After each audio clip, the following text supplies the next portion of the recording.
오늘은 사도행전 2장 베드로의 오순절 설교라는 제목으로 하나님께서 주신 은혜의 말씀을 나누고자 합니다. 사도행전은 누가 썼을까요? 힌트입니다. 학생들 잘 들어보세요. 누가 썼을까요? 누가가 썼습니다. 누가복음을 기록한 누가가 쓴 책으로 사복음서 다음에 나오는 역사서입니다. 사도행전을 통하여 우리는 교회의 역사를 알 수가 있습니다. 어떻게 교회가 탄생하고 성장하고 부흥했는지를 알 수 있습니다. 그리고 초대 교회의 탄생과 성장과 부흥의 그 동력은 성령님입니다. 우리 개인도 마찬가지입니다. 우리의 영적인 탄생과 성장과 부흥의 해답도 역시 마찬가지로 성령님입니다. 오늘 성령 감림주의를 맞이하여 언제, 어디서, 어떻게, 왜, 누구에게 성령이 임하였는지를 알아보면서 베드로의 설교에서 구약과 신약 말씀을 비교하면서 성령이 임하면 우리 삶이 어떻게 변화되는지를 살펴보겠습니다. 오순절의 기원을 살펴보면 구약에서는 칠칠절이라고 합니다. 오순절, 칠칠절, 맥주절, 성령 강림절 다 같은 말입니다. 6월절 후 안식일, 첫 안식일 다음 날, 그러니까 주일을 초실절, 부활의 첫 열매로부터 50일째 되는 날입니다. 초실절이 보리의 첫 단을 하나님께 드리는 것이라면 오순절은 밀추수의 그 첫 수확을 하나님께 감사와 기쁨으로 드리는 절기입니다. 오순절은 이스라엘의 3대 절기, 6월절, 칠칠절, 초막절 이 세 가지 중 하나로서 이스라엘의 모든 남자들이 하나님께 나아가서 모든 노동을 중단하고 함께 성회로 모여 예루살렘에서 성전에서 제사를 드려야 했습니다. 하나님의 명령이었습니다. 오순절이 유대인들에게 중요한 의미가 있는 이유는 이스라엘 백성이 첫 6월절 1월 1일 출애굽을 하면서 애굽 땅에서 나와 시내산에 도착하여 하나님께서 특별한 임재 가운데 모세에게 두 돌판을 10계명을 주신 날로 10계명을 받은 날입니다. 6월절로부터 49일째 되는 날이기 때문입니다. 그리고 50일째 되는 날 모세가 10계명을 백성들에게 낭독하고 그들이 피로써 하나님과 언약한 날입니다. 구약은 신약의 그 모형, 그림자라고 했지요. 성소, 지성소 등 성전도 그렇고 절기도 그렇습니다. 6월절, 초실절, 그리고 장막절도 예수 그리스도를 상징합니다. 오순절이 임한 하나님의 말씀과 성령은 그 자체로 생명이 되십니다. 예수 그리스도가 되십니다. 6월절엔 어린 양의 피로 죄를 구속했다면 6월절 십자가에 돌아가신 그리스도의 피로 우리는 단번에 영원히 죄사함을 받았습니다. 그리고 무교절 그 기간의 첫 안식일 다음 날인 초실절에 보리 첫 단을 바치듯이 그리스도께서 부활의 첫 열매가 되시어 우리는 부활절을 기념하고 있습니다. 6월절 십자가에서 죽으시고 그리스도께서 부활하신 그 주님을 믿어서 우리는 하나님과 화목할 자격을 거저 얻게 되었습니다. 은혜로 신자가 되었습니다. 그리고 구약에서는 오순절을 그 율법 10계명을 받은 날이라면 우리 신약에서는 오순절에 임하신 그 하나님의 말씀과 성령이 율법이 아닌 생명의 법으로 생명의 양식으로 생명 자체로 우리는 받게 됩니다. 모세의 율법을 어기고 정죄하면 그 율법은 죽이는 법이었다면 우리에게 오순절의 성령의 법은 성령님께서 임하신 사건, 생명이 됩니다. 생명의 양식과 관련하여 한 가지 기억할 것이 있다면 오순절이 우리가 알다시피 유대인의 주된 양식인 보리와 밀, 듯이 양식이 된다는 것입니다. 신약 시대에 이르러 예수님께서는 부활 후 제자들에게 나타나셔서 부활 후 40일을 머무시고 승천하시면서 11제자에게 약속을 하십니다. 내가 내 아버지께서 약속하신 것을 너희에게 보내리니 너희는 위로부터 능력으로 입혀질 때까지 이 성에 머물라. 이 성은 예루살렘 성입니다. 그리하여 제자들이 예루살렘에서 머물라는, 기다리라는 예수님 말씀에 순종합니다. 약속을 기다립니다. 아버지께서 약속하신 것을 보내주시옵소서. 하나님 아버지께서 그 약속하신 것, 그 말씀을 붙들고, 예수님의 그 약속의 말씀을 붙들고 기도했을 것입니다. 위로부터 능력을 옷 입혀 주시옵소서 라고 기도했을 것입니다. 예수님의 제자들이, 사도들이 오순절을 맞아 예루살렘 마가의 다락방에 모여서 기도를 하는데, 그때 성령님이 그들에게 내려와 은사를 주십니다. 방언의 은사가 처음 나타납니다. 예수님께서 승천하신 후 열흘 만에, 그 부활하신 날로부터는 50일 만에 그 오순절에 120문도가 마가 다락방에서 모두 성령을 받게 됩니다. 초대교회의 탄생입니다. 예수님께서 약속하신 것이 무엇입니까? 성령입니다. 성령님은 구약의 첫 책 창세기에서부터 나옵니다. 창조의 영으로서 천지창조 이야기 때부터 나옵니다. 창세기 1장 2절 말씀에 하나님의 영은 수면 위에 운행하시니라. 하나님의 영은 성령으로 번역되는데 구약에서는 히브리어로 루아흐입니다. 이 말은 바람, 숨으로 번역할 수 있습니다. 그래서 예전에는 우리가 성령님을 숨님이라고 말하기도 했습니다. 신약에서는 헬라어로 푸뉴마라고 하는데 예수님께서는 요한복음에서 성령님을 독특하게 표현하십니다. 보혜사 성령님. 보혜사는 살펴보시며 은혜를 베푸시는 분이라고 합니다. 요한복음 14장 16절 말씀에 내가 아버지에게 구하겠으니 그가 또 다른 보혜사를 너희에게 주사 영원토록 너희와 함께 있게 하리니. 신랑 되신 예수님께서 이 세상에 사랑하는 제자들, 신부가 될 자들을 남겨놓고 떠나가시다니 얼마나 마음이 안타까우셨겠습니까? 보혜사라는 뜻은 영어로는 헬퍼입니다. 돕는 자입니다. 이는 위로자, 중보자, 탄원자, 상담자의 의미로 사용되었습니다.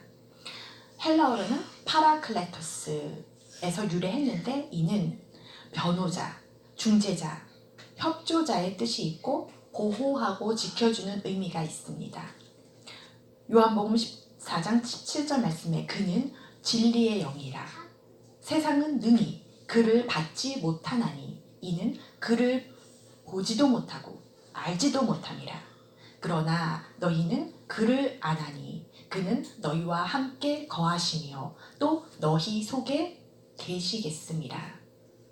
진리의 영이신 성령님께서는 예수님께서 다시 오실 때까지 신자들을 강하게 하고 소망 가운데 굳건하게 하고 진리 가운데로, 진리의 영이기 때문에 바른 길로 인도를 해주시며 항상 그 영이 어디에 계시냐, 우리와 함께 거하시고 우리 속에 계신다는 말씀입니다. 진리의 성령님이 지금 어디에 계십니까? 속에 계십니다. 그리고 우리와 함께 거주하신다, 함께 사신다는 것입니다. 보혜사는 우리와 함께 하시며 가르치시고 예수님께서 하신 말씀을 생각나게 하십니다. 성령님께서 우리 안에서 죄와 의와 심판에 대하여 책망하시고 이거는 가르치시고 깨닫게 하시며 우리를 진리 가운데로 인도하시고 하루 24시간 함께 거주하십니다. 함께 사십니다. 그리고 도와주십니다. 우리의 기도도 도우십니다. 우리의 도움자 되시는 성령님께서 사도행전 2장에서는 예수님께서 부활하신 날로부터 50일이 되는 날 오순절에 120문도에게 부어지게 됩니다. 호련히 하늘로부터 급하고 강한 바람 소리가 있어 마치 불의 혀처럼 갈라지는 것이 각 사람 위에 하나씩 하나씩 임하게 됩니다.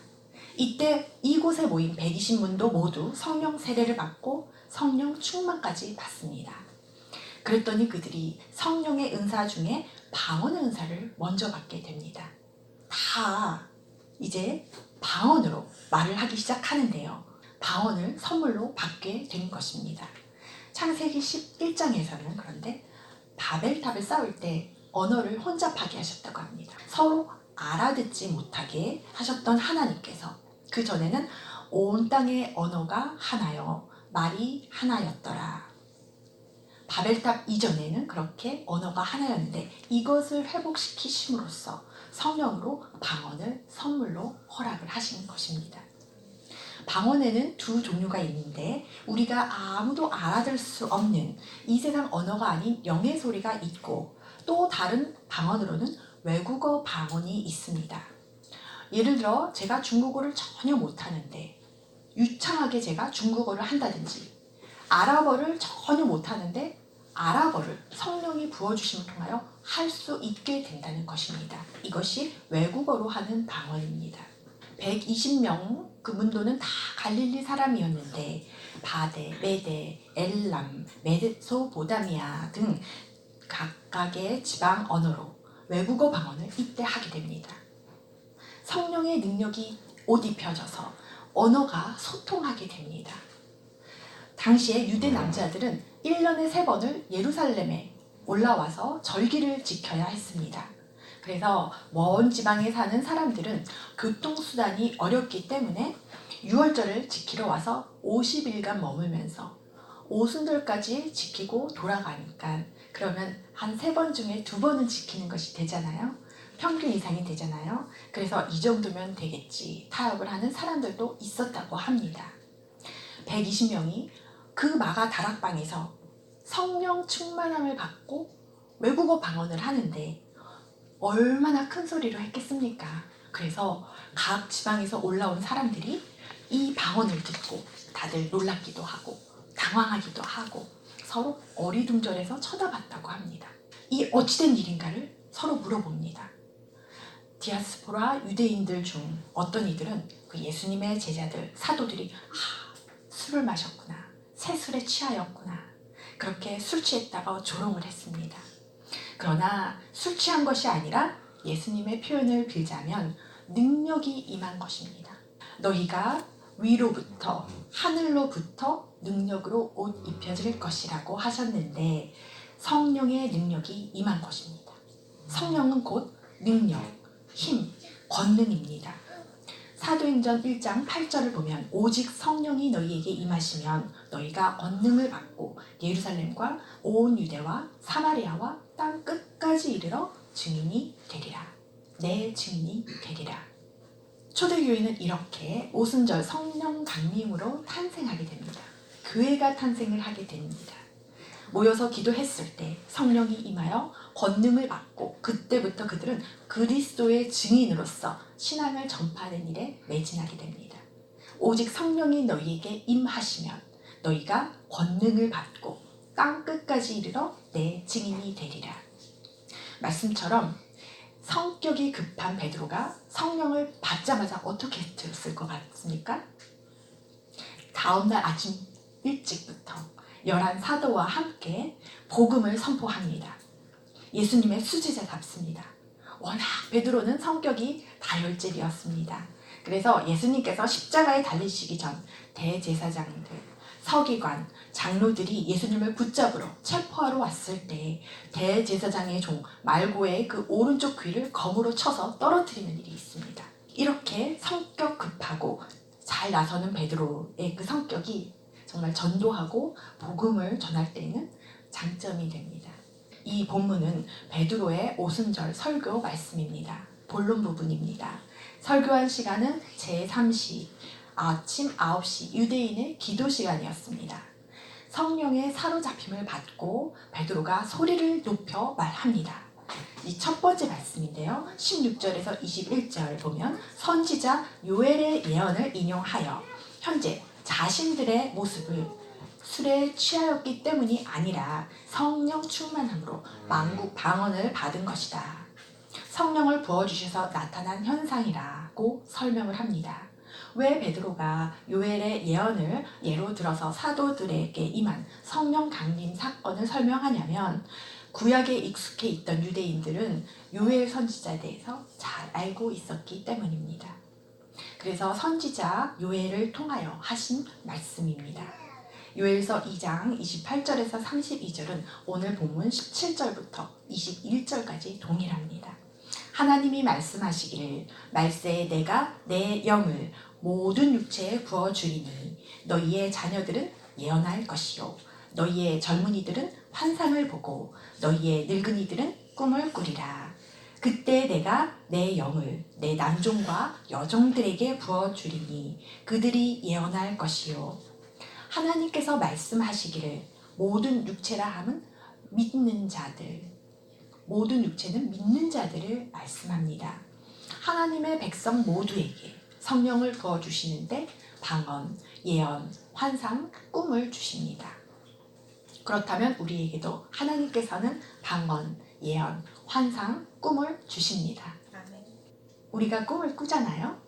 그렇죠? 또 환상을 보고 예언의 은사를 받은 사람도 여기에 있습니다. 그런데 왜 우리에게 환상, 꿈, 예언을 은사로 주실까요? 하나님의 계시입니다. 꿈도 환상도 하나님께서 우리와 소통하시고자 하는 그 통로로 열어주시는 것입니다. 계시는 무슨 뜻입니까? 드러내다 라는 뜻인데 하나님의 일과 목적을 알리시는, 드러내시려는 것입니다. 하나님께서는 우리에게 미리 말씀하지 않고서는 결코 행하시는 분이 아니기 때문입니다.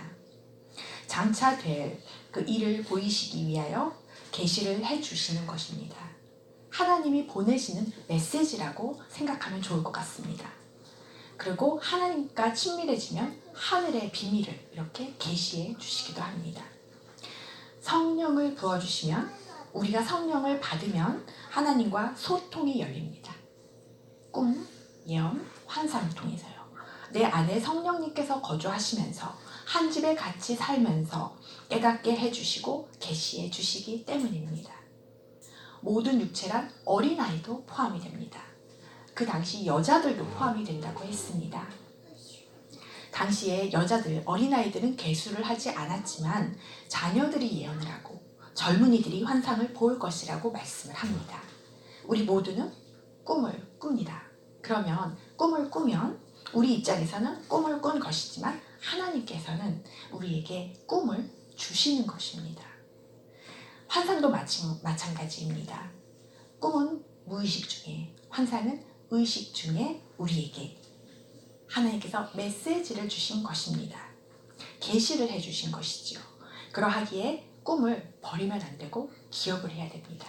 기억하려면 기록을 해두면 좋겠죠. 잊어버릴 수가 있으니까요. 그래서 보여주신 꿈과 환상을 정확하게 기억하고 기록을 하고 그래서 적용하고 해석을 할 수 있도록 해야 합니다. 우리가 중요한 약속이나 일들은 수첩에 적고 잊지 않으려고 하잖아요. 이렇듯이 하나님께서 주신 음성, 말씀, 계시, 메시지는 당연히 우리가 그래서 기억을 할 수 있도록 기록을 남겨야 됩니다. 그래야 그 꿈, 환상을 하나님께서 이루어 주시는 것도 볼 수가 있고 또 경고해 주신 꿈이라면 우리가 그 위험을 피할 수도 있고 또 돌이켜 회개를 하라는 그 말씀이라면 우리가 회개를 할 수 있기 때문입니다. 하나님의 뜻이라면 또한 우리가 그 뜻을 이루려고 노력하고 애써야 할 것이고요. 그래서 꿈, 환상은 살아계시고 역사하시는 하나님의 그 메시지를 듣는 것입니다. 영적으로 우리가 소통하는 언어나 마찬가지입니다. 그래서 하나님의 말씀하신 것이라 생각하고 무시하지 말고 내 삶에서 하나님의 메시지를 기억하고 적용할 수 있어야 합니다. 그런데 여기서 중요한 것은 해석은 하나님께 맡기셔야 합니다. 꿈과 환상을 주신 분이 하나님이시기 때문에 내가 즉시 깨달아지면 내가 삶에 적용할 수 있지만 잘 모를 때에는, 해석이 안 될 때에는 세상 방식으로 꿈 해몽을 하지 말고, 예를 들어 그 돼지 꿈을 꾸면 복권을 사지 말고 이것을 성령님께 물어보아야 됩니다. 영적으로 해석을 해야 합니다. 그리할 때 보혜사 성령님께서 도와주시고 가르쳐주시고 깨닫게 해주십니다. 우리는 꿈, 환상, 예언의 유익을 깨닫고 잘 사용해야 합니다. 그리고 예언은 덕을 세우며 하나님께 더 가까이 나올 수 있도록 권면하고 안위해 주시기 때문에 유익합니다. 그래서 우리가 개발하고 훈련하면 발전을 하게 됩니다. 방언의 은사도 유익하기에 우리가 잘 사용을 해야 합니다. 성령이 임하면 하늘에서는 기적을, 아래로 땅에서는 징조를 베풀리니, 징조를 베푸신다고 했습니다. 19절에 또 내가 위로 하늘에서는 기사를, 아래로 땅에서는 징조를 베풀리니 곧 피와 불과 연기로다. 기적, 기사라 함은 초자연적인 현상이 나타나는 것입니다. 이 기적이 우리에게도 나타날까요? 오늘날? 예수님께서는 가나 혼인잔치에서 물을 포도주로 만드셨습니다. 오병이어로 5,000명을 먹이셨습니다. 병자를 치유하셨습니다. 죽은 자를 살리셨습니다. 지금 설교하고 있는 사도 베드로도 성령을 받고 그 다음 장 사도행전 3장에서 보면 기적을 베풀었는데, 나면서부터 소아마비인 그 못 걷게 된 이를 약이나 수술로 고친 것이 아니라 무엇으로 고친 줄 아십니까? 나사렛 예수의 이름으로 고칩니다. 베드로가 이르되 은과 금은 내게 없거니와 내게 있는 것을 내게 주노니 나사렛 예수 그리스도의 이름으로 일어나 걸으라 하고 병자의 오른손을 잡아 일으키니 그가 발과 발목이 힘이 얻고 걷기도 하고 뛰기도 하더라. 그러면서 하나님을 찬송했다고 합니다. 사도행전 10장에서는 베드로가 욥바에 있는 여제자 다비다, 그 번역하면 도르가인데, 병들어 죽었을 때 그 시체를 씻어서 다락에 누이고 무릎을 꿇고 기도를 합니다. 이르되 다비다야 일어나라 하니까 그가 눈을 뜨고 살아났다고 합니다. 죽은 자가 살아난 것입니다. 그렇다면 이제 성령을 받은 우리 차례입니다. 베드로와 우리는 동일한 성령을 받았습니다. 아닙니까? 맞죠? 베드로와 동일한 성령을 우리는 받았습니다. 우리도 기적을 듣기만 하고 보기만 할 것이 아니라 우리가 기적을 베푸는 자가 되기를 축원합니다. 병든 자를 치유하고 죽은 자를 살리고, 정말 우리가 이렇게 베드로처럼 기적을 베푸는 자가 되기를 축복합니다. 베드로가 다비다를 살릴 때 예수 이름으로 선포합니다. 우리도 나사렛 예수 이름으로 선포하고 믿으면 됩니다. 결과는 하나님께 맡기면 됩니다. 올해 우리 공동체에도 기적을 베풀어 주셨습니다. 이재성 목사님 가슴에 암이 치유되었습니다. 간에 있는 고름 주머니가 그 검은 점으로 줄어들었습니다. 할렐루야. 의사가 기적이라고 말합니다. 성령을 받았는데 만약에 내 삶에 기적이 나타나지 않고 내가 기적을 베풀 수가 없다면 그것은 더 놀랍고 이상한 일입니다. 아마도 이미 우리는 알게 모르게 기적을 체험했을 것입니다. 우리가 우리 삶에서 이것은 하나님의 은혜다, 이건 하나님께서밖에 나에게 하실 수가 없다, 이런 것은 다 기적에 속하는 것입니다. 내 능력으로 한 것이 아니라 하나님께서 하셨기 때문입니다. 그리고 우리는 기적을 우리가 선포할 때 예수 이름으로 선포하면 우리에게 기적이 일어납니다. 표징, 징조라 함은 중대한 사건을 미리 앞서 어떤 사건을 보여줌으로써 나중에 후에 일어날 사건을 진실임을 증명해 주게 됩니다. 믿을 수 없는 일에 대한 증거로 구약에서는 요나의 표적을 들 수가 있습니다. 어떻게 요나가 물고기 뱃속에 들어갔을까요? 그러다가 사흘 만에 물고기가 토해냈을까요? 요나의 표적은 예수님의 부활을 예표합니다. 그래서 예수님 자신도 말씀하셨을 정도로 3일 밤낮까지 어떻게 그렇게 똑같을 수 있을까? 정확하게 표현할 수 있을까? 이렇게 마태복음 12장 40절에서는 말씀합니다. 요나가 밤낮 사흘 동안 큰 물고기 뱃속에 있었던 것 같이 인자도 밤낮 사흘 동안 땅 속에 있으리라. 이는 예수님께서 하신 말씀인데, 예수님께서 밤낮 사흘 동안 수올 음부에 있다가 살아나셨습니다. 부활하셨습니다. 요나의 표적은 예수 그리스도의 부활을 나타냅니다. 이러한 징조가 세상에, 땅에 나타날 것이라고 합니다. 요엘 선지자는 누구든지 주의 이름을 부르는 자는 구원을 받으리라 하였는데, 예수 그리스도를 주로 시인하는 자, 이름을 부르는 자는 누구나 성령 세례를 받는다는 그 선지자의 예언의 말씀으로 마무리를 합니다. 그리고 두 번째 그 설교의 이 인용은 시편 16편과 110편 말씀인데, 베드로가 다윗의 예언을 인용하여 복음의 핵심을 선포합니다. 22절에서 32절 말씀에 왜 다윗을 인용했을까? 유대인이라면 모두가 알고 자랑스러워하는 다윗 왕이기 때문입니다.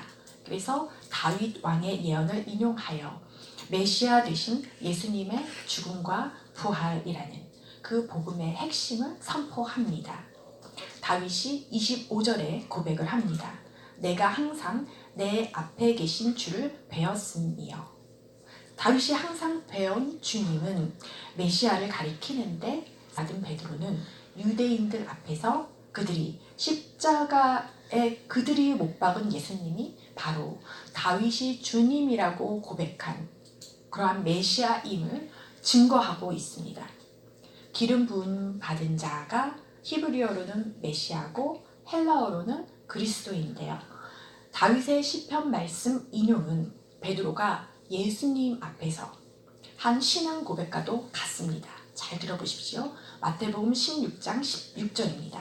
시몬 베드로가 대답하여 이르되 주는 그리스도시요 살아계신 하나님의 아들이심이니이다. 이 고백 후 예수님께서는 무엇이라고 말씀하신 줄 압니까? 바요나 시몬아 내가 복이 있도다.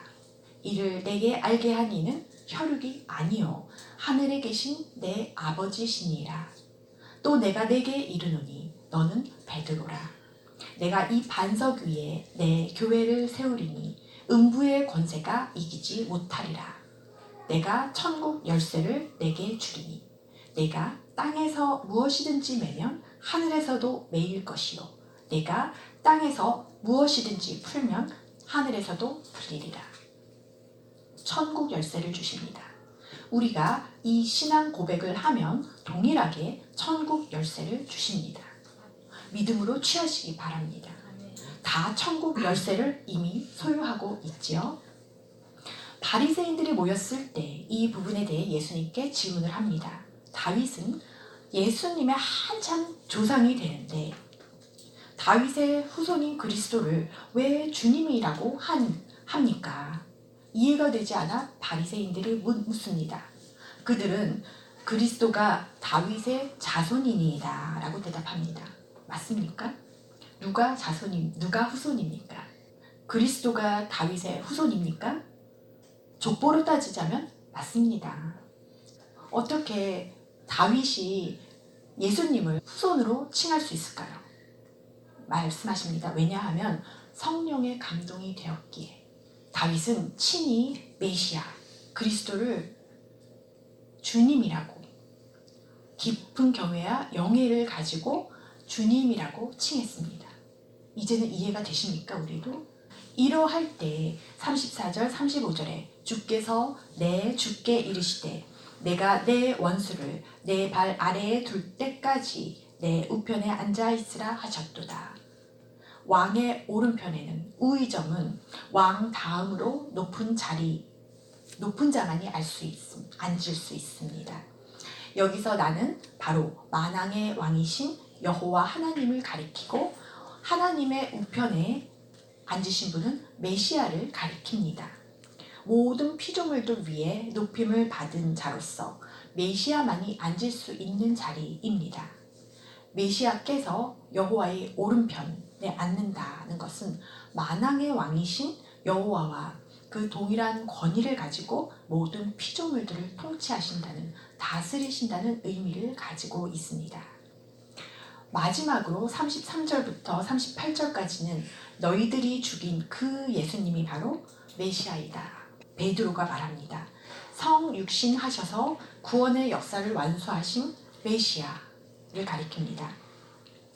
하나님께서 오른손으로 예수를 높이심에 예수님을 주와 그리스도, 구속주가 되게 하셨고 부활하신 그분이 승귀하여서 약속하신 성령을 선물로 보내주신 그 내용을 밝히는 부분입니다.